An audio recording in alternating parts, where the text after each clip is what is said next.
Hello, everybody. It is so great to see you all here. I am Elise Hogue. I am the president of NARAL Pro-Choice America, and I am here to welcome you to our first annual Our Freedom, Our Fight Activist Summit. I got to tell you, this is a dream come true. Ever since the day I arrived at NARAL 7.5 years ago, we believe deeply in the power of people to change systems and correct injustices. And we believe that if we worked and invested in creating spaces for our members to own their own power, that would be the secret sauce that NARAL brought to the conversation about how to move this country forward. This gathering is the manifestation of that dream so long ago. And you are, I always say this, you as our members are our superpower. You are reflective of the deep commitment and values, yes, to reproductive freedom, yes, to abortion rights, but also to equity, justice, and freedom for all in this country. And I thank you from the bottom of my heart for being here. We're going to have a fabulous weekend with conversations and hard skills about how we do the work that we need to do together. I thank all of our staff and organizing team who worked so hard to put this summit together. And I have the undue honor of introducing our opening keynote speaker. When we thought about who could set the tone for this weekend where we are gathered together to sit with the gravity of the moment that we are in and our own role, responsibility, and power to make this moment count. One person popped to mind. That was Senator Cory Booker. I cannot say enough about Senator Booker's passion, commitment to abortion rights, to reproductive freedom, but so much of it is how he has taught me and how we have worked together to think about how this fight is situated in the fundamental fight for the soul of this country that we want to have, one where people are free to make their own decisions with dignity and have the power and the resources to act on them. There has been no greater champion for those rights, those values, those freedoms than Senator Cory Booker. He is a frequent guest at our Men for Choice events. He is a co-sponsor of every piece of legislation that we have ever put in the Senate and cared about. And when we talk about taking back the Senate, we do it with leaders like him in mind who we know are going to chart the course for a better future in this country. He is a fabulous senator, a fabulous visionary, and he is a very, very good friend of mine. I give you all the senator from New Jersey, Cory Booker. Elise, thank you. This gathering is a gift to me today, and the purpose with which you all are focused on gives me a sense of power and possibility and promise fulfilled.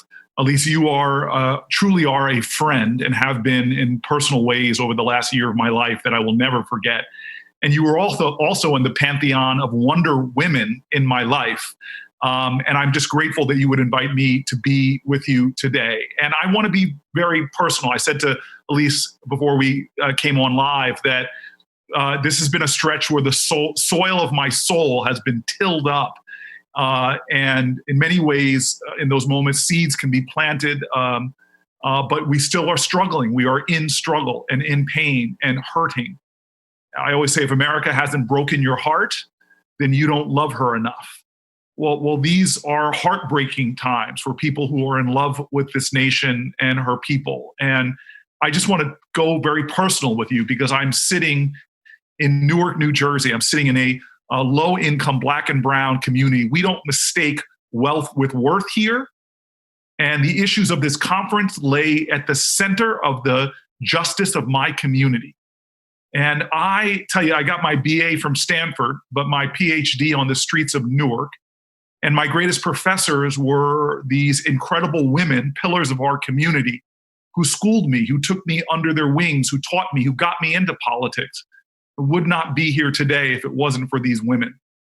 One of them is a woman named Miss Virginia Jones, who was the tenant president right up the street from where I sit now. Used to be these high-rise projects, public housing owned by the Housing Authority in their latter days. And she was the tenant president of these buildings since they were built in 1969. And I would eventually move in the 1990s, but her son was actually murdered in the lobby of those buildings in the 80s. When I found out about it, I remember asking her why she would still live in the buildings. I knew where she worked. I knew the money she made. And she looked at me almost as if she was perplexed or maybe a little annoyed by the question. And she's like, why am I still in these buildings? Why am I still in apartment 5A? Why am I still the tenant president of these buildings since the day they were built? And I said, yes, Ms. Jones, why? And she says, because I am in charge of Homeland Security. And I remember laughing with her at her comment, but also realizing the power of what she said. She didn't need a title. She didn't need a presidential appointment. She didn't need some highfalutin position. She was a woman who unfurled this powerful love and activism and grit and guts. And in my journey, I have to tell you, that sustained me and repaired me when I was terribly broken in my journey. In 2004, I was walking in this neighborhood up the street here on 18th Avenue, and gunshots rang out, and I ran towards them with an off-duty police officer behind me, and a teenager had been shot multiple times. And I remember trying to stop this boy from bleeding to death, another Black boy gunned down in America. And it was gruesome. It was traumatizing. Blood was coming from everywhere. I was sticking my hand vainly in his mouth, trying to clear passageways, screaming at him to stay with me. By the time the paramedics came and shoved me out of the way, I knew he was gone, lost to us. I'll never forget that night, just standing in my kitchen bathroom, trying to scrub another boy's blood from my hands, feeling so angry at this nation. It's the closest I think I've ever come to just giving up. Why am I fighting in a country where everybody puts their hands on their hearts and swears an oath of liberty and justice for all, but those are words that we are not living? And I remember going to bed that night just hurting all over. My soul was aching. And I'll tell you, many of you know this from your own personal lives, that sometimes courage isn't the big speech or the big fight or the big moment. Sometimes it's just that voice that gets you out of bed the next day, that puts on your clothes and gets you ready to just try to walk out that door for another day of living. Well, I did that morning, and I went down in the elevator in those projects, came through the lobby, and somewhere in the back of my mind, I remembered that this was the lobby where Miss Jones's son was killed. And when I got out to the courtyard, there we were. Morning, no one was up, no one was around except for one other person in that courtyard, and it was Miss Jones, and her back was turned towards mine. And I felt like she heard me screaming like 100 feet underwater, drowning and hurt. And she turns around and she does the one thing that I need in that moment. She didn't say a word. She just opened her arms. And I scurried across that courtyard like a little kid, but I'm really this lumbering 6'3" man. And I get to her and we hug, and she holds me tight, and I let loose a torrent of angry, hurtful tears. And she rubs my back and she says two words over and over again that have become like a life mantra to me in the toughest times when I would eventually become mayor of this great city. I would repeat these words in the United States Senate when I feel like I'm banging my head against implacable walls of resistance. I would lean on her two words. And as I wept that day, as she held me and she rubbed my back, she said two words that have nothing to do with religion, but all to do with how we got here, who we are. She said over and over again, stay faithful, stay faithful, stay faithful. We have come this far because of the faith and the grit and the toughness of the people who came before, women and some men who were willing to stand up under the most outrageous of circumstances and still believe in a nation that did not believe in them, still demand that this country live up to those ideals of liberty and justice. This is yet another moment in where we are, where our faith is being tested, where people are hurt, where there are folks fallen who need us to be there with them, for them, side by side, to pick up the banner and continue the fight for America. I know this is a tough time, but we have to take on the burden. I will tell you, there's a song I love by Sweet Honey and the Rock. It's called Ella's Song. The refrain is, "We who believe in freedom cannot rest. We who believe in freedom cannot rest until it's won." Well, in the name of all those people who did not rest, Ella did not rest. Rosa, she may have sat down, but she did not rest. Harriet Tubman did not rest. And we as champions, inheritors of their legacy, of those who have fallen, like John Lewis, who we laid to rest, who marched and marched and marched until his body was beaten and his head was bloody, we cannot rest. The things we fight for, they are not women's rights, they are human rights. The right to control your own body. From the time of slavery and abolition, the right to control your own body. Times that even the great Alice Paul, who was protesting in front of the White House, the first person ever to be arrested there, and they strapped her down. She was doing hunger strikes before Gandhi, and they force-fed her, shoving tubes into her body. The rights that we are talking about, reproductive rights, fundamental health care, and abortion care is health care. It is the rights that my community that I sit in now still have not fully been able to realize. That's why we fight. And it is a fight that we all must be a part of.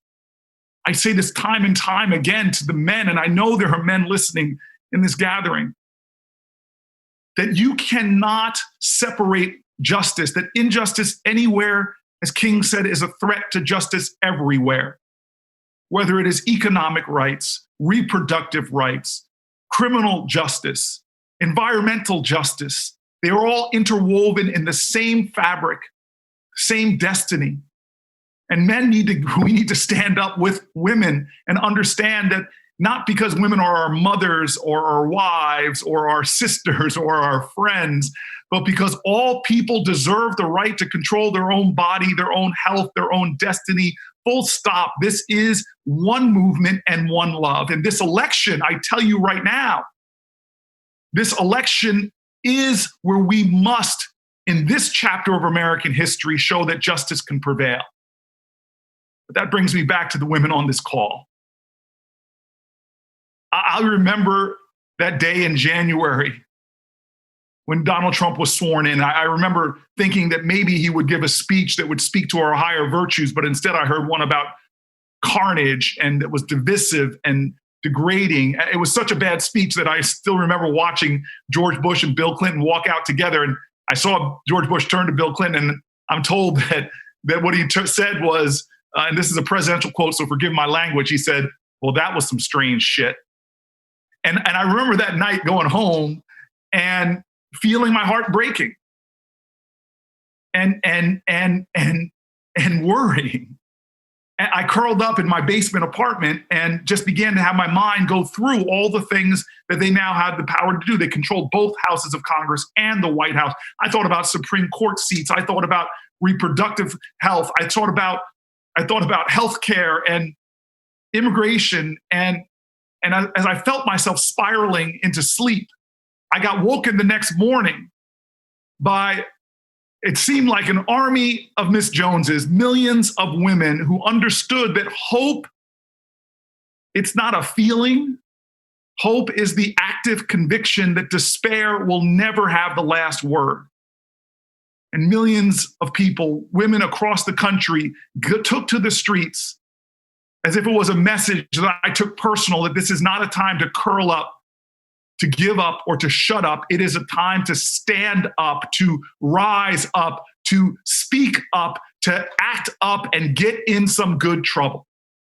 And so this, with 87 days to go until this election, this is our time to make sure that what has happened in our history gets relegated to the dark corners of our past, as we, the light workers, bring on the better days that must come, that have to come. It is time that we are hope unhinged. We are love unbounded. We are activists of justice in a long line of marchers who've fallen before us. I tell you this right now, it is time for us to show our faith, to show our hope, and to show our love.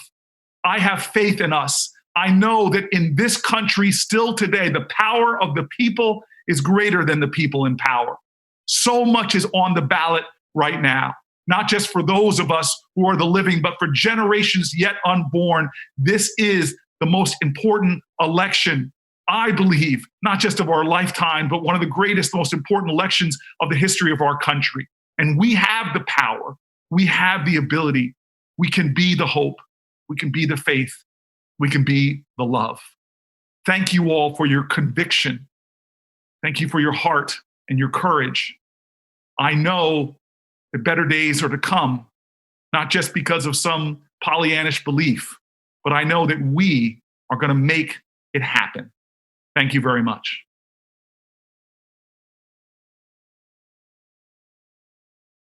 Thank you, Senator Booker. Now you all know why he is always our first go-to. Your heart, your spirit, and your words will carry us forth into this weekend with inspiration and motivation. And on behalf of our 1,000-strong members here and our 2.5 million members nationwide, we thank you for your leadership, your commitment, and your passion, and we will always be there fighting alongside you. Thank you, sir. Thank you very much. Thank you. Well, you guys, so that is a hint of what you're in for this weekend. And, I think that Senator Booker said it best. We're here to do sacred work. We believe, as an organization that believes in the power of people coming together for collective action, that organizing is sacred work. You are 1,000 people strong here today, representing your communities, your networks, and our 2.5 million members. And one of the things that I have been blown away by over the last 7.5 years that I have been honored to hold the position of president of this organization is how our members never give up.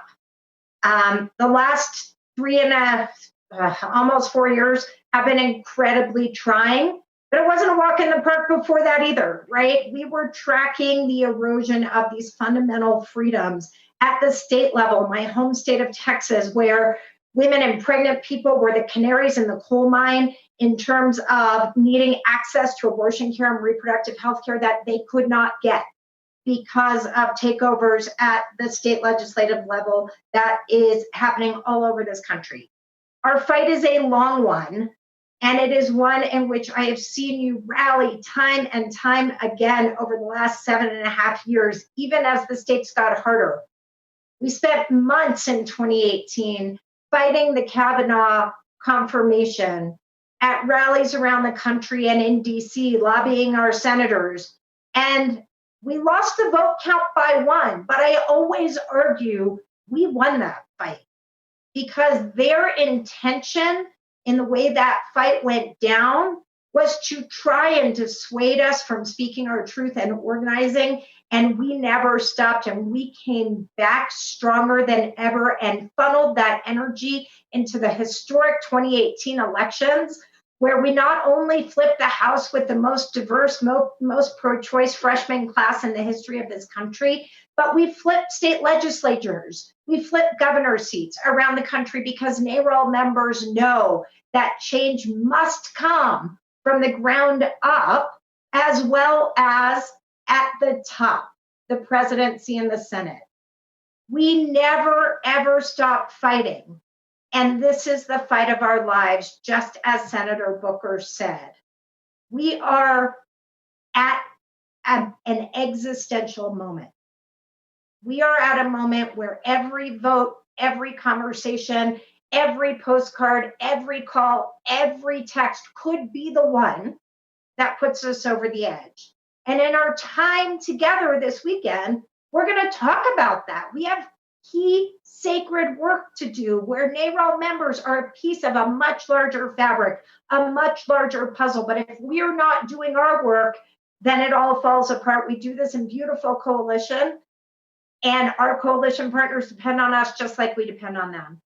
We're working in states where we know that we have a unique role to play because we have constituencies there that can make the difference in the state elections, like Georgia, where we have massive accountability for the legislators who passed the draconian abortion ban that forces pregnant people to stay pregnant against their will in a state where they're offered very, very limited access to prenatal care.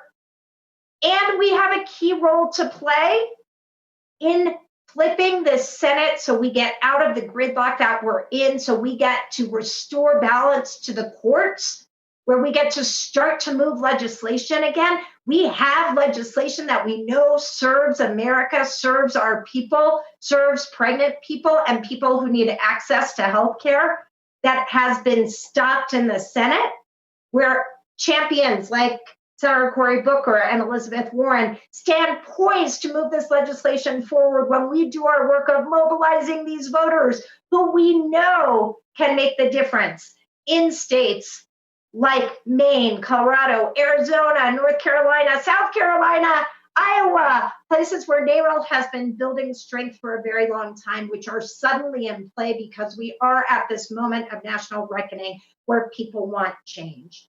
You guys are gonna get a lot of opportunity to share and learn from each other and our fantastic organizers, the hard skills of how you do that, as well as have conversations about our underlying values and the fabric that knits all of our movements together to bring forward a moment that actually offers a course correction so that we can live up to the promise of democracy in this country. We know this is a journey. It is not a destination.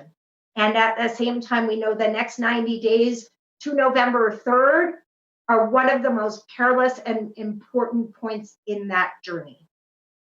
I want to talk a little bit about what Senator Booker said, because it has been a real important way that we have been thinking about our organizing and our work. NARAL's team worked for years to put out some guiding pieces of content for this election cycle. You can see behind me, The Lie That Binds is both a book and a podcast that we put out last month. And we didn't write a book or put out a podcast to write a book or put out a podcast. We did it because we believe the key to good organizing is knowing our history, knowledge is power, and using that shared analysis to drive forward in a way that best lives up to our values and is most strategic. And one of the things that became clear and led to the title of this book and this podcast is that we must expose the central lie of the radical right anti-choice movement, that they ever were or are centrally concerned with outcomes of individual pregnancy. That is a lie. The truth is, and always has been, that reproductive oppression was a tool for them in a much broader struggle to prop up a white patriarchy in a changing world, to cling to power for white men in a way that they knew they didn't have any hope of doing through popular appeal. The country always was a diverse one that embraces the values of plurality, of diversity of experience, of autonomy, and certainly, to be reductive, of legal access to abortion. It was true in 1969 when the radical right was mobilized to power, not actually fighting abortion access, as they would lie to you and tell you. In fact, it was fighting school desegregation, where they invoked religious liberty to have their children not go to school with Black children. It was true in 1973 when Roe was handed down from the court, and there was very little organized opposition to it.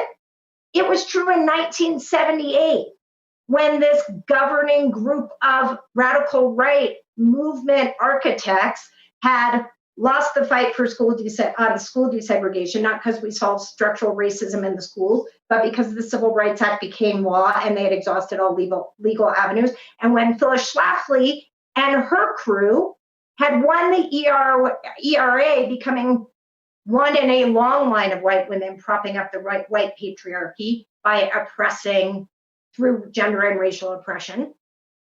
And it was in 1978 that they actually chose to focus on abortion as a Trojan horse and a dog whistle to organize a minority for whom that priority was stopping equity, equality, freedom, and social progress.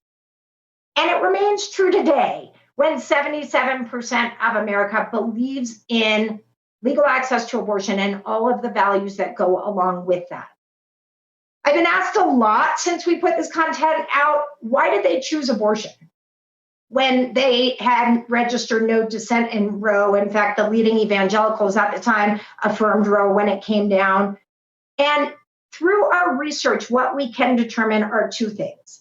One, that hostility to the idea that pregnant people should have autonomy over their own reproductive decisions was a really, really good litmus test to a hostility towards other forms of social progress. The Federalist Society knew this when they made hostility to Roe a litmus test for their aspiring lawyers and judges, because they knew if they were hostile to Roe, they were going to actually block so many other forms of social progress. And it was true in 2019 when a poll showed the exact same thing, that the assumption in this country is if you are anti-abortion, it maps most closely under religiosity. Absolutely another lie. People of all faiths and persuasions actually support reproductive autonomy and legal access to abortion. In 2019, what the polling showed is, in fact, if you look at people who hold anti-abortion views, they will also hold views that are hostile to other forms of gender and racial progress. Why did they choose abortion? Because they knew that stigma to abortion, sure, but abortion at the end of the day is a medical procedure and is healthcare, but really to people, women, and other people, having sex without repercussions and without the intention to reproduce was stigmatized and remains stigmatized in a way that they believed that we would not engage in the conversation. That the majority who believed in these values would recoil from the conversation because they're hard conversations. They're hard conversations that get into our deep-seated legacy of challenges around race and ethnicity in this country, around sex and sexuality, and that they could depend on the complicity that comes with silence if they chose abortion as the tip of the spear. And we are here to say in 2020, no more. That the first step in organizing is shattering the silence in order to command the vast majority in this country that believes in reproductive freedom, but along with it, all of the other values that we hold dear. And that by deconstructing their strategies, we will be in a position to not only be more strategic, which is crucially important when we're talking about winning the election, but to make this moment not just one of victory in November, but of transformation and how we lead this country forward with a commitment to equity across race, across gender, and democracy. Because the one thing that I will tell you that is consistent, and you guys know it because you're out there every day, is that when you don't have popular opinion on your side, and when you have allowed an extreme fringe minority, only 25% of self-identified Republicans believe in their own party's position on reproductive freedom. They're voting Republican in spite of that, not because of it. But when you don't have popular opinion on your side, what are you going to do? You're going to resort to anti-democratic means to maintain power, voter suppression, gerrymandering and redistricting, and yes, capture of the courts. So when I say that this weekend is sacred, when I say this is sacred work, it all stems from this shared history and analysis that we don't talk about enough. When I talk about the first step to effective organizing being shattering the silence and understanding the intersections between these crucial issues that Senator Booker spoke to, that is not because it is only that is not only because it's ethically imperative for us to do so, it's because we can't win without it. So I hope you will avail yourself of all of the richness of the conversations this weekend, the ones about courageous conversations, which allow us to talk about things that we don't traditionally talk about, demand that our elected officials do the same, as well as the hard skills of how you scale that up to make a difference in November. We are here to do all of this work together.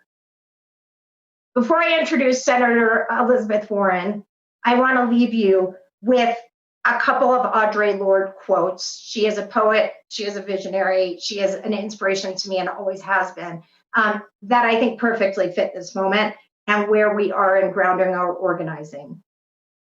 One, she said, your silence will not protect you. Now is a moment, and I know we're here together to learn how to speak out loud and proud and make our community speak out loud and proud about our values and what we need to survive and thrive. And the second is, it's not our differences that divide us. It is our inability to recognize, accept, and celebrate those differences. And we are here to do all of that together. I wish nothing but for us to use our collective power in service of change in November and beyond. We are in it with you. We are spurred by you. You are our superpower. You are our secret weapon. And I am honored to work with you. I am also honored to introduce someone who I know needs no introduction, another friend and a personal hero of mine who has been a fighter for women and families, who understands the deep and abiding intersection between economic justice, reproductive freedom, and justice. We are so honored today to be joined by Senator Elizabeth Warren to welcome you to Our Freedom, Our Fight, NARAL's first annual activist summit. Senator Elizabeth Warren. Hello, NARAL, and thank you, Elise, for your guidance, your friendship, and your leadership.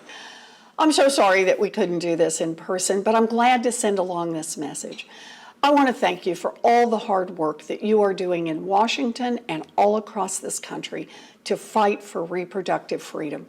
Right now, our country is taking one gut punch after another. Tens of thousands of people are dying from an infectious disease that is still out of control. Families are being pushed off an economic cliff as they lose their jobs and struggle to pay the bills. This pandemic has blown racial disparities in this country wide open, with the virus and job losses hitting Black and brown Americans the very hardest. And at the same time, right-wing extremists have not let up for a moment. Roe versus Wade has been the law of the land for over 46 years, but they're still attacking reproductive rights at every turn. They're still appointing anti-choice judges and still pushing for state laws that make it harder for people to obtain an abortion, and laws that could be used to restrict abortion in the event that Roe versus Wade is overturned, including bans lying in wait that will be triggered if Roe is struck down. Well, you know what I say to those right-wing extremists? We're not letting up either. You know, when I was growing up in Oklahoma, abortions were illegal, but people still got abortions. Some were lucky, others weren't, but they all went through hell. Many of us have lived in an America where people have died from unsafe abortions, and we won't go back. Not now, not ever. And you know what? The vast majority of Americans agree. They support reproductive freedom. We need to ensure that the will of the people remains the law of the land. And we do that by fighting to pass legislation like the Women's Health Protection Act, which will enshrine Roe versus Wade as law in every state once and for all. It will safeguard reproductive rights and expand abortion access nationwide. We know that access to quality health care, including safe and legal abortion, is essential to a person's health and their economic security. It is also a racial justice issue. Systemic barriers have made it especially difficult for low-income people and people of color to get access to the reproductive care they need. Federal funds are prohibited from being used for abortion care, which disproportionately harms people of color and their families. This is why we must overturn the Hyde Amendment, and we must protect free and low-cost care options like those that are provided by Planned Parenthood. We must expand access to free contraception, STI treatment and prevention services, medically accurate sexual education, and prenatal care. None of us is in this fight alone, and that is why I'm speaking to you today. To all of you here, I'm grateful for all that you do and all that you will do. So please, keep up the great work. We're counting on you. People across this country are counting on you. And me, I'm with you all the way. I don't know about you all, but I am super pumped. It was so amazing to hear from both Senator Booker and Senator Warren. By the way, I am Travis Bally, NARAL Pro-Choice America's Deputy Organizing Director. If you're a veteran at NARAL events, I'm an old face. You probably recognize me. This is my first time and NARAL's first time convening you all in such a big virtual way. An entire weekend dedicated to getting ready as a reproductive freedom movement to electing and re-electing all of our reproductive freedom champions. You are such a critical part of this movement. This space is for you. We need you to engage and be a part of this movement. And we want to make sure that your time at this virtual summit is maximized. So to start off, I'm going to pull up some slides right now, and we're going to quickly go through some tips you need to know to have the best possible experience. First off, I want to go over the reception area on the next slide. The reception area, that's the welcome area that you saw when you joined this event. You can go there for the most up-to-date schedule. For really important links, we will share it in the chat box in the reception area and for any event updates. I next want to turn your attention to what you are in right now, the stage. This is where the big magic happens. The senators join, Elise, so many great speakers, and I am so happy that you will be joining. This is when we are all convening all in one space for the same event. Think of it as that big auditorium where I wish we could all be in person right now with that amazing energy that you get in person. Well, we're online, but the great news is that we have people who have RSVP'd from every state in the country who are on this virtual stage right now. And I don't know about you, but that would have been really hard to recreate in person. So I'm trying to see the silver lining. The stage area is where you'll be going whenever we have main events like this. I next want to talk to you about the sessions part of Hop-In. Hop-In, by the way, is the name of this beautiful virtual conference platform that you are on. After I'm done speaking, we are going to, and after we show a video, we are going to be going to a choose your own adventure portion of the summit. We have some amazing trainers. These are NARAL organizers that are the best of the best. They have been training folks for months. They are so ready to train you on how you can get plugged in to mobilizing the 77% of Americans who support reproductive freedom. That's a big number. And we need a lot of activists to mobilize the majority for reproductive freedom supporters. So after this main stage event, we will later on at the end be sharing you more information on how you can go to the different sessions that we have, both today and also tomorrow. I next want to turn to the networking section. Look, I love me a good chat box. I love seeing a video. I'm in pajamas right now. That's great. But I also want you, if you want to engage with a real face, to actually make friends and connect with new people that you have not had a chance to meet yet. I encourage you to check out the networking section. I have so many new friends who I were randomly assigned in the networking section, and I got to tell them, what are you learning at the summits? Where are you? How did you get involved with NARAL?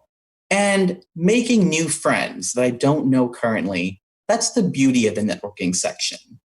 There is a time limit, so if you do make a bestie friend, make sure that you share your information with them if you feel willing to make a new friend. So that's the networking section. Now I want to tell you about the expo booth.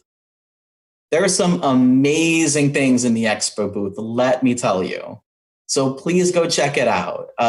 Our president, Elise Hogue, was talking about an amazing book, The Lie That Binds, that really unmasks the anti-choice movement for what they really are. The expo booth is a place where you can go to find out more about the book and purchase the book. You can also get amazing swag. We have a merchandise store and so many other amazing virtual booths that you can check out right there. So that's the expo booth. On the next slide, we're going to talk about some other capabilities of this amazing and very powerful platform. Chat. I know that you all have discovered the chat box because I've been following you. My mom is in the chat box. Everyone's in the chat box. Please engage in the chat box. We don't want just this to be us talking at you an entire weekend. We really want you to engage with us. What questions do you have? What are you excited about? What are you learning? What expertise do you have to share? We really would love to hear from you in the chat box. At certain points of the conference, we will have polls for you. And so we will let you know when we want you to click on the tab that you see that says polls. So that is going to be, we're not going to do it for every main stage event or every session, but when we do have polls, we will share there. Next is the People's tab. The People's tab I want to share with you. Again, you can take a look at who else is attending. You may recognize some names. I know a lot of you have been with NARAL for many years. If you see someone you know and want to say hi, go to the People tab. There's an option to connect with folks to request a video connection. If you like, for a private chat, a private hello. I like to think of both the People chat and also the the People chat and also the networking as that experience you get in a real life conference when you're passing someone in the hallway and you recognize a friend you haven't seen in a while, or you meet someone new who just wanted to say hi. That's the power of the People chat. So make good use of it. I next want to go over some of the boxes you see on the lower part of this screen. If you are at any point lost, you can visit a help desk. It is set up in the expo booth. We're here to help. We have an added barrier of technology in addition to like a big old conference happening at the same time. We are human, but we have a team in place. We can commit to doing our best, to helping you, any questions you have, concerns that are coming up, something you need to let us know that is happening. The help desk is here for you. I also want to let you know, this is a mobile-friendly conference. So, actually, I was attending a conference before this a few months back on Hopin, and I was listening to main stage events while I was on my treadmill. So I can verify it's mobile-friendly. But if you do have any issues, I do encourage you to visit our help desk. And if all else fails, I encourage you to find a laptop or desktop, that will be best if you're having any issues with your phone, but it is mobile friendly. For best experience, we recommend using the internet browsers Chrome or Firefox. That is recommended. We do not recommend, please do not use Internet Explorer, Edge, or Brave. Actually, never heard of Brave before this slide. Don't use that internet browser. So that is what I wanted to share. Okay, everyone. That is all of the tech. I have spent many months convening this space because in less than 90 days, we have an election to win. And one thing that I'm really, really interested in is taking back the Senate. I know that that is so important because we've had so many fights where, whether it be the Supreme Court fight or so many other fights in the Senate, we need to make sure that we take back the Senate and put it in pro-choice hands. So without further ado, I want to play a little video. We'll do it now. You have to ban it. The answer is that there has to be some form of punishment. For the woman? Yeah, there has to be some form.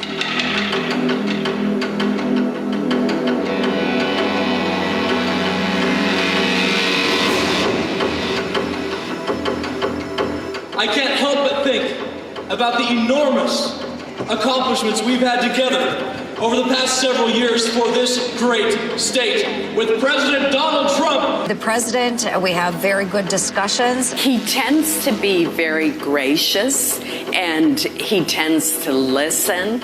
He will say, well, that sounds reasonable.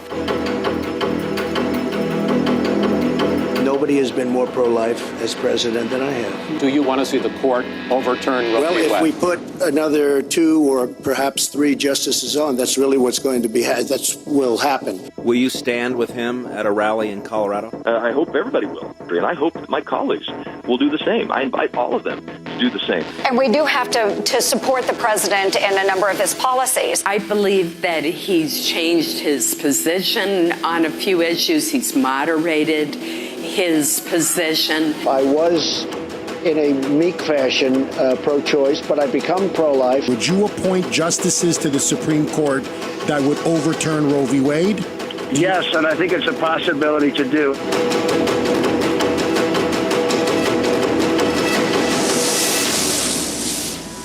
I believe that the president has learned. I'd be honored to have the president come to Colorado. We've got to get President Trump reelected.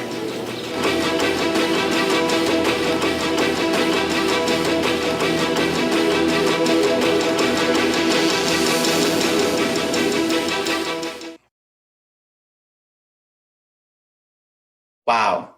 I feel like I need to take a shower because that was a lot of disgusting representation we currently have in the Senate. But we have an opportunity to reset this election. We have some amazing reproductive freedom champions that you can help elect. So I have an ask for you right now. There is a link being shared right now in the chat box. We need you to go to that link and commit to volunteering with NARAL to elect some replacements to some of the folks you just saw on that video. We want you to let us know, are you committing to mobilize your community? What are you committing to do volunteering with us? Sign up that link right now, and we're going to follow up Monday. We only have less than 90 days before the election. So we really need you to commit to volunteer with us by taking action at the link being shared right now in the chat box. We have an amazing day set up for you. Before I tell you more about it, I wanted to also go over some community agreements. Now, just because we are not all together does not mean that there are many proactive ways that we can show community and appreciation for each other in a virtual environment, and certain things that we can agree we will not do to each other or in front of each other in this virtual environment. So, couple things. We expect good chat box and video etiquette. What that means, please refrain from cursing or displaying any form of nudity or inappropriate behavior if you choose to go on video. Please, if you are oversharing in the chat box, you know who you are. Give space for other people to share as well. We value your voice, but we also want to make sure other folks have a chance to engage and participate via the chat box. If you find yourself being a lurker, we appreciate it. You probably process a lot and want to learn a lot. But we want to learn from you and also how this information is hitting you. So I encourage you folks out there, and you know who you are, to step up or move up a little bit and engage in chat box, even if that's not something you were planning on doing. We have an amazing moderating team that you already know. For those of you engaged in the chat box, we're doing our best. We are human. If you, this is something I need to make clear. If you engage in any racist, sexist, homophobic, transphobic, ableist language, even unintentionally, in the chat box, you will be issued a formal warning. We do reserve the right to remove attendees from the conference who are in violation of any of our agreements. And those agreements are being posted right now in the chat box. Couple other things. We all want to acknowledge the difference between intent and impact. So often when someone does or says something, even if it's just in a chat box, that causes harm or supports the values of oppressive systems, it's not always their intention to do so. But we also need to acknowledge the impact that any statements we make, how they may land in a hurtful way with our friends who are with us in the conference. And so it's really important that we all agree, that we can all agree to do the work to acknowledge that our intent and the impact of our actions are two different things. And I just ask, take responsibility for any negative impact that someone reports, hey, I thought that was hurtful. Any feedback you get from other attendees can be simple as saying apologies. That is a bit, and if you need to report anything, please go to the help desk at the expo booth. We're here to help. This is an amazing space. We want to make sure we maintain this amazing space. We have a few minutes before we are going to do a first round of trainings. There are going to be multiple trainings happening at the same time. You will get to choose which one you go to. If you want to go to multiple, feel free to skip around to different trainings if you would like. What I encourage you to do is to really invest in one. I can commit to you that I will get you a recording of these trainings Monday. So in just a moment, we are going to share a link that you can click on to go to those trainings in the chat box. You can also, instead of clicking on those links, you can click on the Sessions tab in the Hopin platform and choose which session you would like to go to. So my colleagues in the chat box will describe in particular what sessions are coming up next, but all of these sessions are geared towards one particular thing: mobilizing the majority of Americans who support reproductive freedom to make sure they vote this election. And even the most committed voters are facing a lot of uncertainty right now because their usual voting pattern may change now because of a pandemic that we have not faced in generations. So it's more important than ever that we reach out to every reproductive freedom voter. I'm counting on you. You have a 5-minute break until we start those sessions. You can navigate to those sessions now, or please feel free to take these 5 minutes to go to the networking tab, to check out the expo booth. But at 2 p.m. Eastern sharp, or 11 a.m. Pacific sharp, I do ask that you report to one of these amazing sessions that are happening. These trainers are inspiring. You're going to want to meet them. That being said, the main stage event right now is over. You all are amazing. I hope you were as inspired as I was by the amazing senators we heard, by Elise, who always changes my perspective on reproductive freedom every time I hear her, and I mean that in a good way. You have a 5-minute break. Thank you all very much. We'll see you in the sessions.